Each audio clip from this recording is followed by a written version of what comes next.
मसीह में आप सबको सलाम। खुदावंद आपको और आपके ख़ानदान को बरकत, सेहत और तंदुरुस्ती अता करे। मसीह यीशु नासरी के नाम से आमीन। हमारे लिए आज की तिलावत हिस्कियल नबी की किताब 43 बाब 1 से 7 तक। खुदावंद की तजल्ली मक़दस में आई। खुदा बाप, बेटे और रूह कुद्दुस के नाम से आमीन। उस वक्त खुदावंद तुझे फाटक पर ले आया, यानी उस फाटक पर जिसका रुख मशरक की राह की तरफ है। और क्या देखता हूँ कि इसराइल के खुदा की तजल्ली मशरक की राह की तरफ से आई, और उसकी आवाज़ आप कसीर के शोर की सी थी, और ज़मीन उसकी तजल्ली से मुनव्वर हो गई। और वो जो रोया में मैंने देखा वो उस रोया की तरह था जो मैंने उस वक्त देखा जब खुदावंद शहर को बर्बाद करने आया था।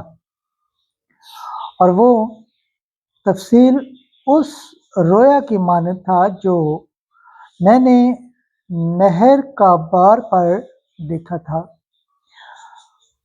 तब मैं मुंह के बल गिरा और खुदावंद की तजल्ली उस फाटक की राह से घर में दाखिल हुई जिसका रुख मशरक की राह की तरफ था। और रूह ने मुझे उठा लिया और मुझे अंदरूनी सहन में पहुंचा दिया। तो क्या देखता हूँ कि खुदावंद की तजल्ली ने घर को पुर कर दिया, और मैंने घर में से किसी को मेरे साथ कलाम करते सुना। और वो शख्स हनूस मेरे पास खड़ा था, और उसने मुझसे कहा कि ऐ इब्ने बशर, तूने मेरे तख्तगाह और मेरे पाँव के तलवों की जगह को देखा है, जहाँ मैं बनी इसराइल के दरमियान हमेशा के लिए सुकूनत पज़ीर हूँगा।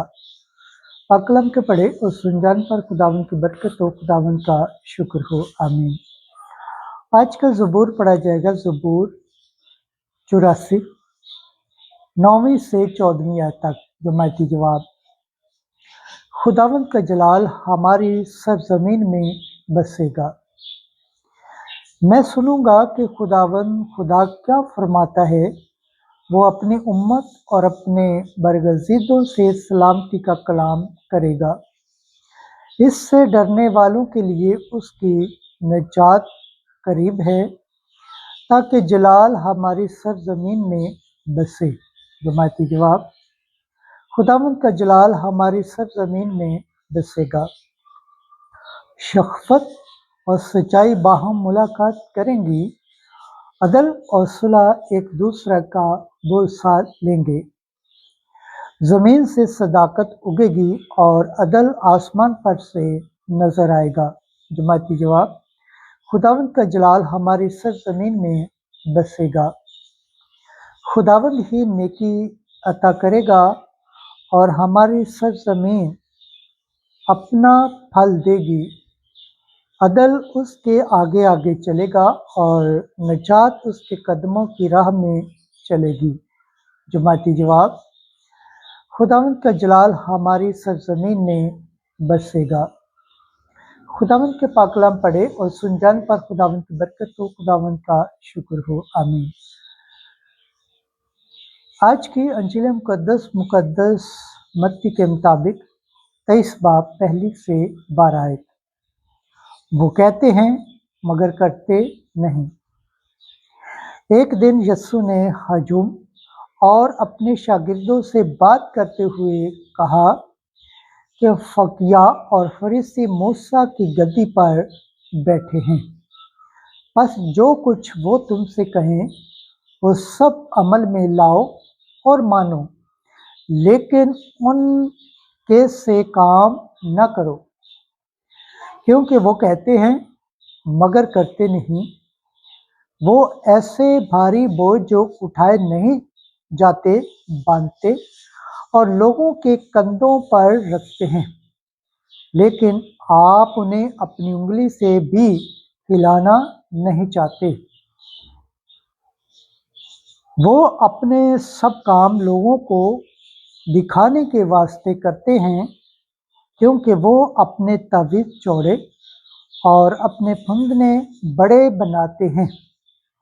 वो ज़ियाफ़तों में सदर नशीनी और इबादत खानों में आला दर्जे की कुर्सियाँ और बाज़ारों में कुरस्तार और आदमियों से रबी कहलाना पसंद करते हैं। मगर तुम रबी न कहलाओ, क्योंकि तुम्हारा मुर्शद एक ही है और तुम सब भाई हो। और ज़मीन पर किसी को अपना बाप न कहो, क्योंकि तुम्हारा बाप एक ही है जो आसमान पर है। और ना तुम मुर्शिद कहलाओ, क्योंकि तुम्हारा मुर्शिद एक ही है, यानी अल मसीह जो तुम में बड़ा है, वो तुम्हारा खादम हो। और जो कोई अपने आप को बड़ा बनाएगा वो छोटा किया जाएगा, और जो कोई अपने आप को छोटा बनाएगा वो बड़ा किया जाएगा। अंजील मुक़द्दस के सिला से हमारे गुनाह माफ़ किए जाएं। MC तेरी सताइश हो। खुदावंद के पाक कलाम पढ़े और सुनसान पर खुदावंद की बरकत हो। खुदावंद का शुक्र हो। आमीन। खुदा बाप, बेटे और रूह कुद्दस के नाम से आमीन। अज़ीज़ दोस्तों, आप सबसे गुजारिश है इस चैनल को ज़्यादा से ज़्यादा शेयर करें, लाइक करें, सब्सक्राइब करें और कमेंट्स करें, और बेल आइकन को प्रेस करना ना भूलें, ताकि हर आने वाली वीडियो का नोटिफिकेशन सबसे पहले आप तक पहुंचे। जिस तरह आप खुदावंद के पाक और जिंदा कलाम से बरकत पाते हैं, सेहत पाते हैं, तंदुरुस्त पाते हैं और खुदावंद की निजात हासिल करने के लायक ठहरते हैं, इसी तरह गैर अक़वाम तक भी इस चैनल को शेयर करें, ताकि वो भी खुदावंद के पाक और जिंदा कलाम से बरकत पाएँ, सेहत पाएँ, तंदुरुस्त पाएँ और खुदावंद की निजात हासिल करने के लायक ठहरे। आमीन।